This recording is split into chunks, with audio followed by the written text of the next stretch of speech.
بسم اللہ الرحمن الرحیم۔ السلام علیکم ورحمۃ اللہ وبرکاتہ۔ بڑی بڑی مونچھیں رکھنا کیسا ہے؟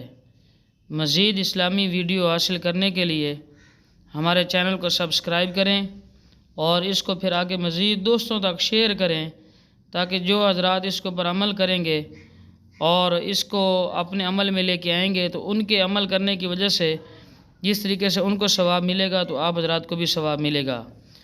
بڑی بڑی مونچھیں رکھنا، رسول اللہ صلی اللہ علیہ وسلم نے ارشاد فرمایا جو اپنی مونچھیں چھوٹی نہ کروائے وہ ہم میں سے نہیں ہے۔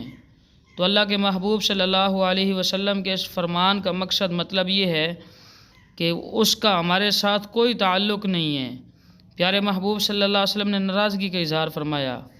یہ پھر دیگر علماء یہ فرماتے ہیں کہ جو فرمایا کہ وہ ہم میں سے نہیں ہے، اس کا مطلب یہ کہ وہ ہماری امت سے ہی نہیں ہے، کہ آپ صلی اللہ علیہ وسلم نے اس بندے کے ساتھ اتنی ناراضگی کا اظہار فرمایا کہ وہ ہماری امت سے ہی نہیں ہے جو مونچھوں کو بڑا کرتا ہے۔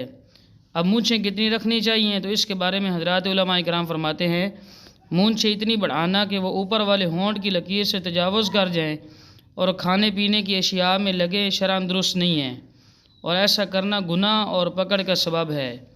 تو ہمیں چاہیے کہ ہم اپنی شکل و صورت ہم شریعت کے مطابق رکھیں۔ اللہ تعالیٰ سے دعا ہے اللہ تعالیٰ ہم سب کو پیارے محبوب صلی اللہ علیہ وسلم کے مبارک فرمان کو پر عمل کرنے کی توفیق عطا فرمائے۔ آمین ثم آمین۔ جزاکم اللہ و احسن الجزاء۔